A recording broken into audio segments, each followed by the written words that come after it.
Our MaxX #1 whooping comes from our peace-loving neighbors to the north.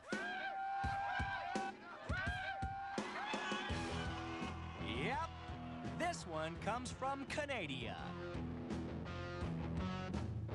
The Vancouver Canucks hockey team has just lost the final game of the Stanley Cup playoffs to the New York Rangers. Well, evidently, Canadians care about hockey, so they become uncharacteristically upset. Go figure. Taking a cue from their more primitive neighbors to the south, they make an unusual decision. It's time for a riot, eh? Canadians may not have much experience rioting, but they're doing their very best. It starts slow, but pretty soon they get into the swing of things.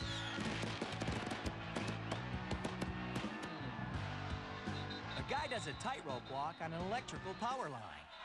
His normally considerate fellow Canucks attack him with rocks and bottles until he plunges to the ground.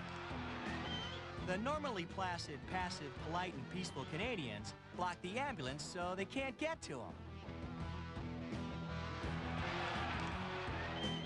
Police are losing control. They don't know from riots up in Canada, so they reluctantly resort to hats and bats.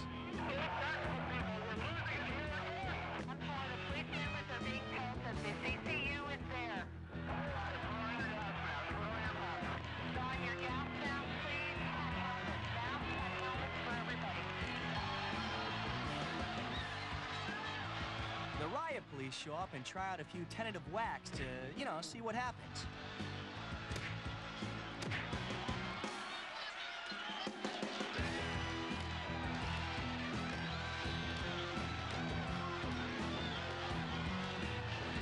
Finally, when they gather enough cops, they decide it's time to restore everyday courtesy to Canada and kick some back bacon.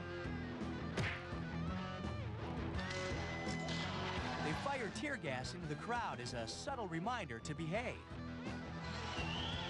The crowd declines the suggestion, so the police offer a gentle helping hand. How do you know this is a Canadian riot? If I don't try, the cops are still friendly and helpful. Hey, if you can get out of here with your butt in one piece, you're lucky. Waving the Canadian flag, they move a few blocks away where there's no tear gas. And they go in search of finely made Canadian products, including Alanis Morissette posters and William Shatner CDs. Of course, a few Canadians are not enjoying the civil disturbance. What? Is your store? No, but this is bullshit! Yeah. This is my mom's store! I'm sorry, we have to freeze the action for just a second to point out this sweet Canadian mullet. What you doing? It's my mom's store. Come on! Oh, I'm sorry. Maybe this is the Canadian flag. Yeah, this is a disgrace to Vancouver. In the end, it was an excellent learning experience for everyone. The police learned to work together more effectively as a group. And citizens got to sample tear gas and experience the cleansing sting of a well-placed billy club. Unfortunately, there were many injuries and millions of Canadian dollars worth of damages. We're not sure, but we think that's about $300 in U.S. money. At least politeness was restored, but we're betting our Canadian friends regret that they got the #1 spot on when people attack. Maximum exposure.